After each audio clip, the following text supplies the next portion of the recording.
Iran is a culturally rich nation with a storied history and proud people, which I think does give motivation to unify and prevent its fragmentation.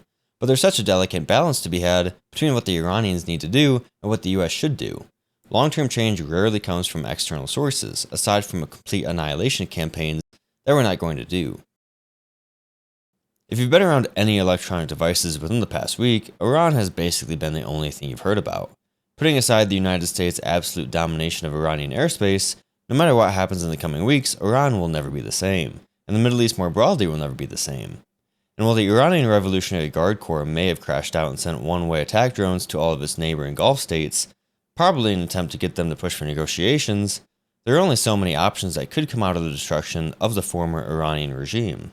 And the reality is, every case has the United States and our allies benefiting at least in the short term, but the long term may be a different story.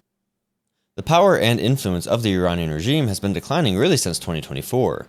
The fall of the Assad regime lost the Ayatollah a crucial ally in the region, and the Israeli bombardments against Hamas and Hezbollah left the regime with few outlets to create chaos.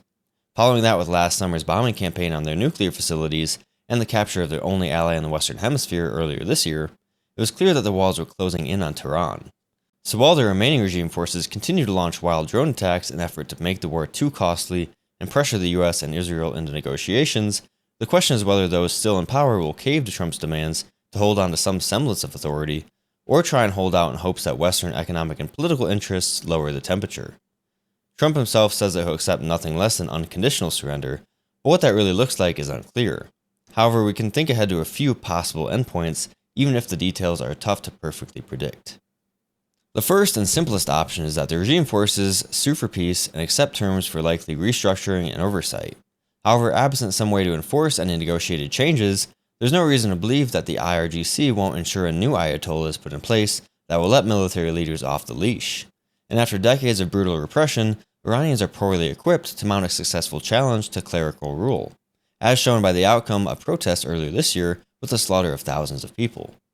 If the bombs stop falling without a new framework for government, the most likely outcome is that some residual version of Iran's revolutionary regime will remain intact, albeit more bloodied, battered, and desperate than any point since 1979. This could easily lead to a period of increased repression, renewed determination to restore its deterrent capabilities, and increased use of asymmetric means to impose costs on its enemies. Sure, in the short term, the US and our allies benefit from the need for the regime to come up against internal discord, poor relations with neighboring countries, and the huge task of rebuilding the country. Forcing them to turn inwards stabilizes the region for the time being and could allow the US to invest fewer resources into the region and retask them to more pertinent threats. And maybe in the span of time it takes the regime to get back on its feet, it will see the necessity in softening its attitude towards the West. Or one might expect the new leaders of its theocracy and Revolutionary Guard Corps to be even more radical and have even more reason to ramp up support for proxy forces, build a real nuclear deterrent, and possibly increase activity of sleeper cells in the West. Ultimately, at this point, allowing the current regime to survive in any capacity would not only fail to solve the Trump administration's problem with Iran, but likely make them worse long term. And I don't think anyone wants to do this all over again in 10 to 15 years. But in a report from the National Intelligence Council, the prospect of Iran's fragmented opposition taking control of the country was described as unlikely, referring back to the problem with protests earlier this year and the problem that will come up again later in the video, the disorganization of the opposition.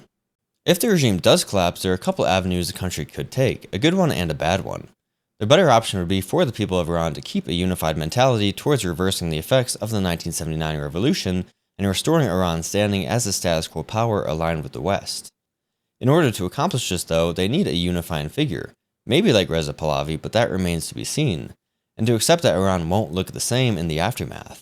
And I say that because there's a good chance that the regime won't fully go away without some violent uprooting from within. And the people that could definitely be willing to help with that, have greater means to, and have been supported by the US in the past are the Kurds. Initially, there were some reports that plans were in place to get them involved, but Trump told reporters on Saturday that he ruled out supporting their inclusion in the war due to the fact that he doesn't want to make the war more complicated than it already is.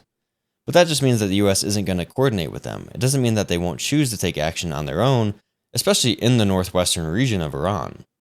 The Kurdish people have fought alongside the US in conflicts going back to the Gulf War, and have been largely relegated to a semi-autonomous zone in northern Iraq, facing continual attacks from Turkey and the IRGC in Iran. And to be fair to them, they do continue to work with us even after we've basically left them out to dry on multiple occasions. But I get why throwing them in the mix now would immediately complicate things on the ground while bombs are going off, and also later while figuring out internal dynamics in the aftermath. The most important yet difficult thing is to keep the situation contained and prevent extremist groups in Iraq, Afghanistan, and Pakistan that we're either friendly with or adversarial to the regime from rushing into the chaos and attempting to gain territory. The IRGC itself could even become their own and probably most powerful sectarian group, which obviously leads into the bad option should the regime collapse, the complete fracture into sectarian violence. Many of the people opposing the actions in Iran are concerned with the power vacuum akin to what happened in Iraq post-Saddam.